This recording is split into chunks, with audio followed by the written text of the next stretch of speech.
Hello students, आपके GSC sir class 12 की revision series लेके आए हैं और ये रिवीजन सीरीज आपके विद इन 15 डेज में आपको सारे चैप्टर रिवाइज कराएगी।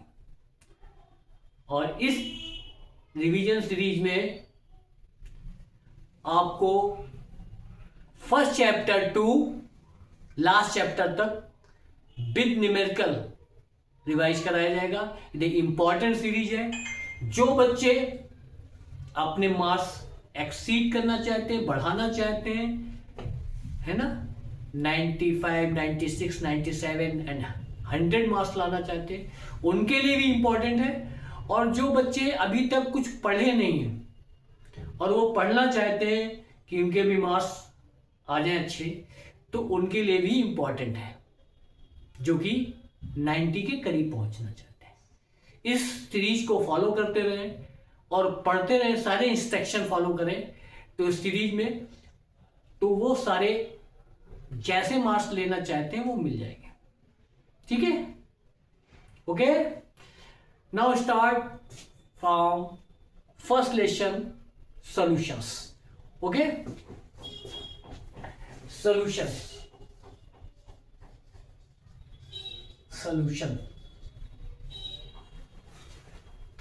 solutions. What is the solutions क्या होता है? Solutions is the homogeneous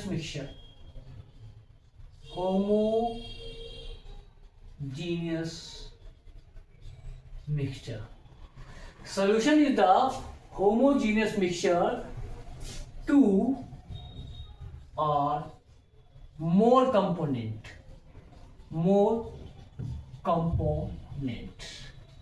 है ना। homogeneous mixture two or more component is called solution। अब देखिए, solutions non reactive substance component हो, कंपोनेंट क्या हो, नॉन रिएक्टिव हो, आपस में रिएक्शन ना कर पाए। ठीक है, चलिए, तो कितने हैं? तो ये आपका सॉल्यूशन क्या, homogeneous mixture two or more component is called solution. These are 9 types. कैसे 9 टाइप्स हैं? देखिए आप, सॉल्वेंट होता है जो कि मेजर अमाउंट में होता है, और सल्यूट होता है जो कि माइनर होता है। तो सॉल्वेंट में सपोर्टेड, मैंने गैस सॉल्वेंट ले लिया और सल्यूट भी गैस ले लिया, तो ये क्या होगा, जैसे फॉर एग्जांपल एक सॉल्यूशन फॉर्मेशन हो जाएगा, gas solvent plus liquid solute, gas solvent solid solute. तो ये क्या होगा, 3 टाइप, ये 3 टाइप्स हो गया। ऐसे आपका liquid solvent gas solute, liquid solvent liquid solute and liquid solvent solid solute. ये 9 टाइप्स हो गया आपका। और नेक्स्ट आपका होगा solid plus gas, solid plus liquid and solid जो कि एलॉय होते हैं। ठीक है, ये 3 टाइप्स। तो टोटल कितना है, 9 टाइप्स के सल्यूट होते हैं। कितने होते हैं, 9 टाइप के। इस टाइप से 9 टाइप के सल्यूट वो सॉल्यूशन फॉर्मेशन होते हैं, सॉल्वेंट सल्यूट। तो 9 टाइप का सॉल्यूशंस आपको मिलते हैं। ये बाइनरी सॉल्यूशंस है। क्या है, बाइनरी सॉल्यूशंस है। ठीक है, अब इन सॉल्यूशंस में को कंसंट्रेशन, इस सॉल्यूशन के कंसंट्रेशन को कैसे एक्सप्रेस किया जाता है, तो डिफरेंट टाइप की क्वांटिटीज होती है, उनके थ्रू हम लोग एक्सप्रेस करते हैं। तो फर्स्ट वन देख लीजिए, expressing concentration of solution। Expressing concentration of solution. First one है आपका स्ट्रेंथ। स्ट्रेंथ आप जब प्रैक्टिकल करते हैं, टाइटेशन करते हैं, तो स्ट्रेंथ आपसे निकलवाता है ना। तो स्ट्रेंथ क्या होगा,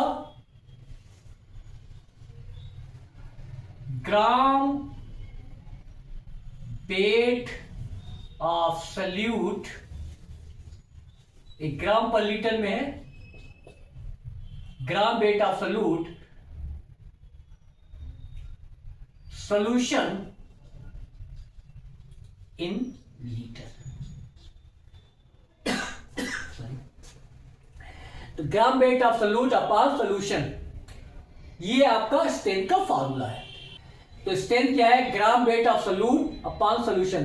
तो डिफाइन कैसे है, amount of gram weight of solute dissolve unit litre solution is known as strength.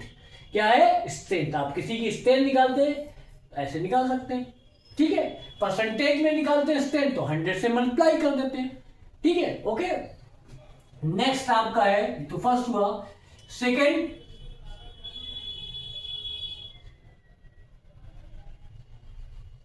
Mass percentage.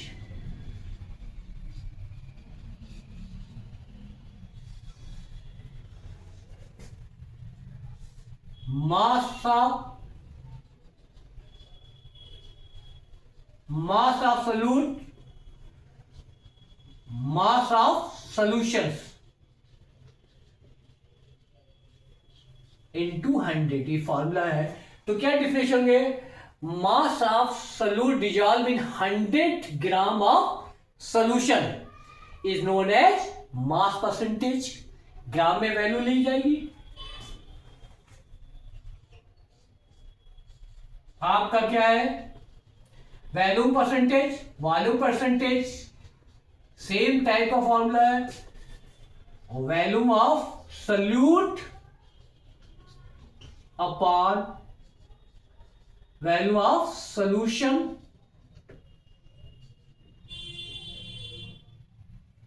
Volume percentage, volume of solute, volume of solution into 100। तो क्या है, volume of percentage equal to volume of solute, volume of solution into 100। The amount of solute in volume और milliliter dissolve 100 milliliter of solution. 100 milliliter solution में आप निकालते तो इसे volume percentage होगा। नेक्स्ट आपका क्वांटिटी है पार्ट पर मिलियन, पीपीएम। बहुत इंपॉर्टेंट है। क्या है, इंपॉर्टेंट है बोर्ड के पॉइंट ऑफ व्यू से। पार्ट पर मिलियन क्या है, amount of solute,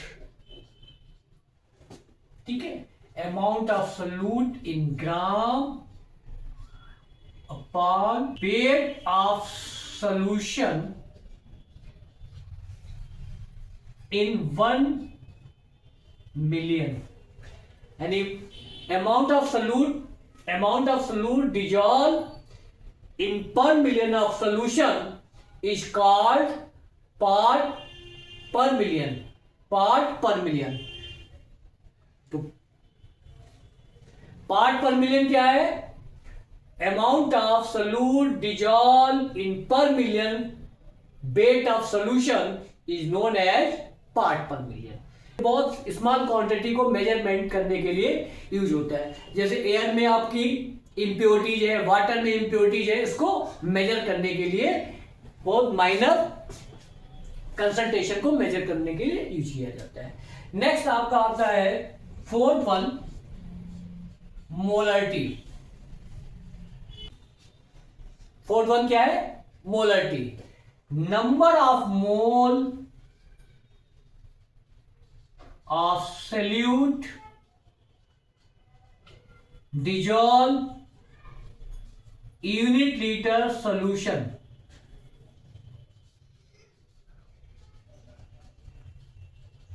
in liter, value of solution in litre.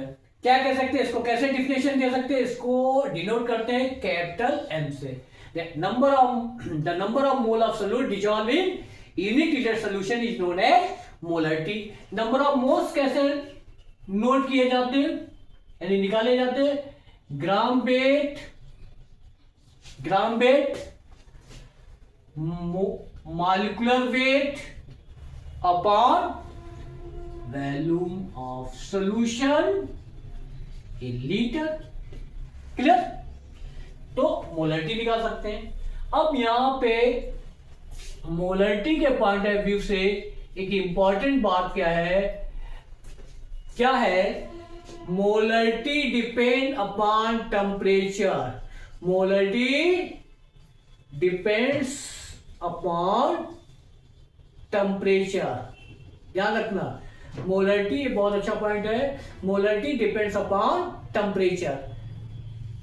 Temperature molarity क्या है? टेम्परेचर पर डिपेंड करती है। मोलरिटी क्या है? टेम्परेचर पर डिपेंड करती है। ठीक है, क्वांटिटी में मालूम आता है, दैट मीन्स वो टेम्परेचर डिपेंडेंट होती है। ठीक है, तो मोलरिटी भी टेम्परेचर डिपेंडेंट होती है। ठीक है, नेक्स्ट है आपका मोलालिटी।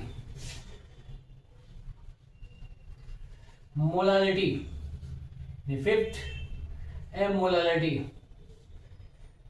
इसको डिनोट करते हैं स्मॉल एम से।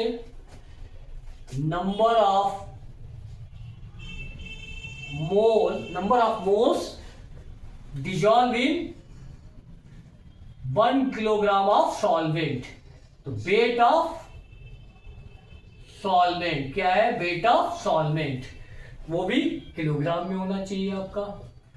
तो number of mole dissolve in 1 kilogram of solvent is called molality. ठीक है, अब देखिए क्या है, एक पॉइंट यहां पे आप और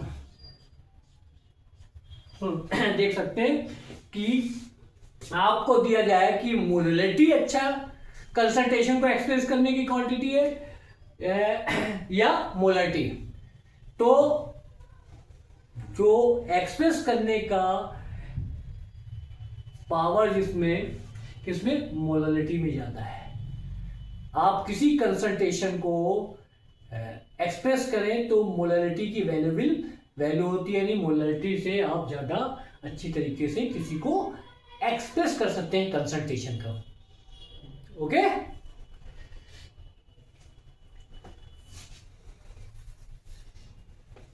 लिख सकते हैं मोलालिटी वेस्ट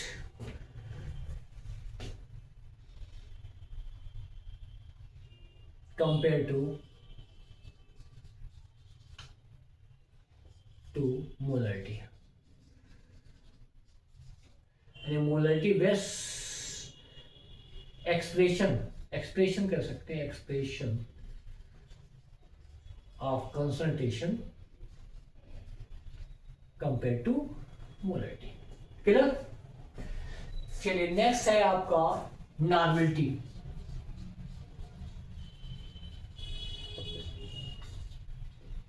वैसे तो आपने 11th में पढ़ी नॉर्मलिटी, लेकिन बीच बीच में 12th में नॉर्मलिटी किसी भी प्रॉब्लम में पूछी जाती है, तो आपको पता होना चाहिए। तो नॉर्मलिटी क्या है? Number of gram equivalent. Number of gram equivalent क्या है? Number of gram equivalent dissolve in unit litre solution. Gram equivalent, number of gram equivalent dissolve in unit litre solution. Solution in litre. Okay, तो अब क्या है? Number of gram equivalent dissolve in unit litre solution is known as normality. It is denoted by capital M. Short में number of gram equivalent कैसे निकाला जाता? देखिए यहीं पे आपको बता देते हैं। Gram weight of solute upon equivalent weight of solute. Value of solution in litre. ठीक है, इसको शॉर्ट में क्या सकते हैं? Gram weight W equivalent weight E value V, तो क्या फार्मूला हो सकता है, normality equal to W into E into V, यही तो होगा, क्या होगा, ई इंटू वी, यही फार्मूला, नॉर्मलिटी निकालना है, gram weight, equivalent weight and value आपको पता होना चाहिए, नॉर्मलिटी निकल जाएगी। अब आपको ये बात समझ में नहीं आती कि इक्विवेलेंट वेट कैसे कैलकुलेट करें, किसी का इक्विवेलेंट वेट आपको पता नहीं तो आप नॉर्मलिटी निकाल नहीं सकते। तो इक्विवेलेंट वेट मैं बताता हूं आपको, इक्विवेलेंट वेट ऑफ एसिड, बहुत इजी है, molar mass of acid upon basicity.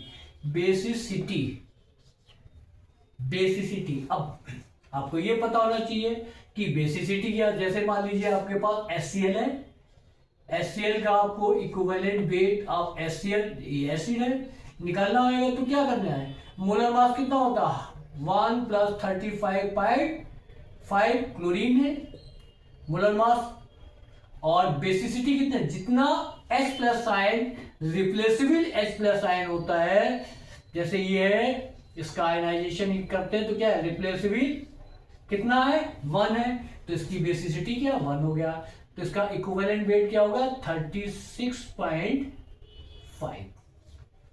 Clear हो गई बात, ये इक्विवेलेंट वेट है। ऐसे आप इक्विवेलेंट वेट आप बेस निकाल सकते हैं, molar mass of base upon acidity.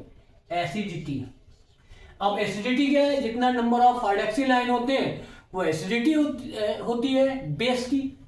देख लीजिए ये क्या है, सोडियम हाइड्रोक्साइड का निकालना चाहें तो क्या होगा, equivalent weight of sodium hydroxide, molecular mass 23, atomic weight oxygen +1 40 हो जाएगा, क्या हो जाएगा, और कितना OH आयन रिप्लेसेबल होंगे 1, तो एसिडिटी इसकी कितनी हुई 1, तो क्या हो गया इक्विवेलेंट वेट इसका 40। इसी तरीके से equivalent weight of atom, atomic mass upon valency, ये इक्विवेलेंट निकल गया। इक्विवेलेंट वेट ऑफ सॉल्ट, जैसे NaCl वगैरह सॉल्ट है, वो भी क्या है, molar mass upon number of cationic charge, positive में होगा, और नंबर ऑफ एनायनिक चार्ज, ठीक है। जैसे NaCl है, इसका आयनाइजेशन करते हैं तो क्या है, सोडियम पे प्लस चार्ज होता है, क्लोराइड पे 1 चार्ज माइनस चार्ज, कोई भी चार्ज आप ले लेंगे तो इक्विवेलेंट ऑफ सॉल्ट निकल आएगा, ठीक है। अब नेक्स्ट आपका क्वांटिटी आपका मोल फ्रैक्शन X, इसमें क्या होता है, ratio of the number of moles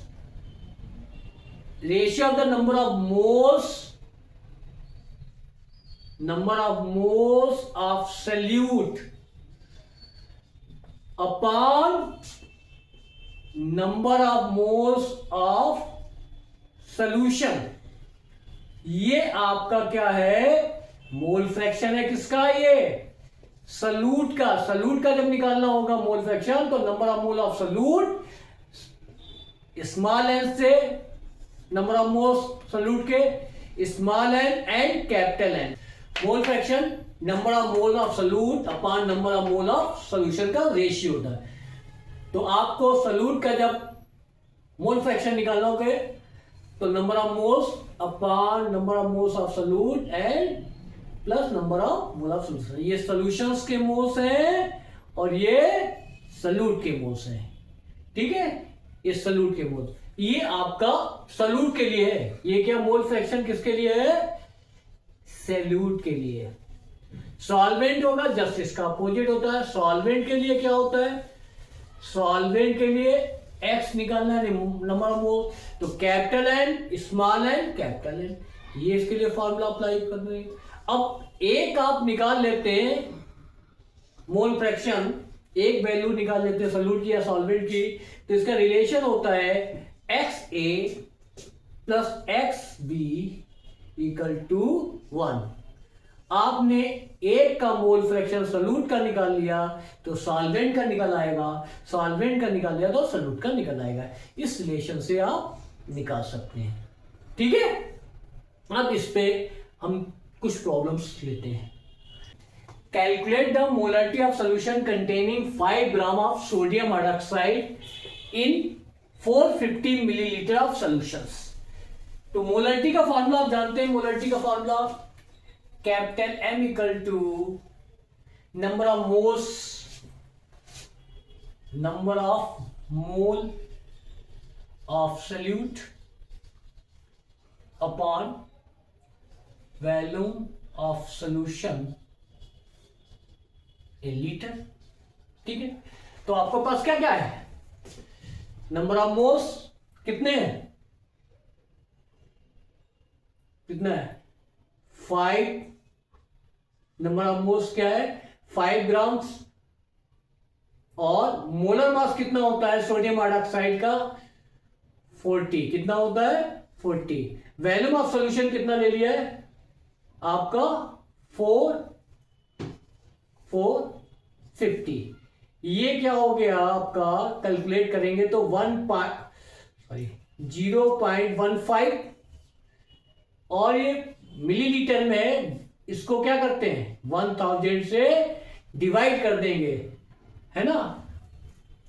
तो क्या हो गया 140 upon 1000 equal to 0.125, 1000 upon 1450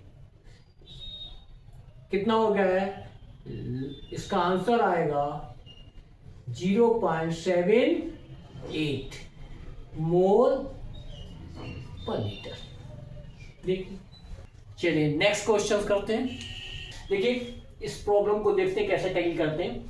calculate the molality of 2.5 gram ethanoic acid in 75 gram of benzene. Molality का फार्मूला आप जानते हैं, molality equal to number of moles of solute upon weight of the solvent in kilogram, ठीक है। तो number of इसके moles निकालते हैं, number of moles equal to क्या हो जाएगा gram weight upon molar mass, ठीक है। तो मोलर मास ग्राम वेट कितना हो गया आपका 2.5, मोलर मास कितना हो गया आपका इसका एथेनोइक एसिड का 60 होता है। कैलकुलेट करेंगे sum of the atomic mass is the molar mass, तो इसके वैल्यू आएगी 0.0417।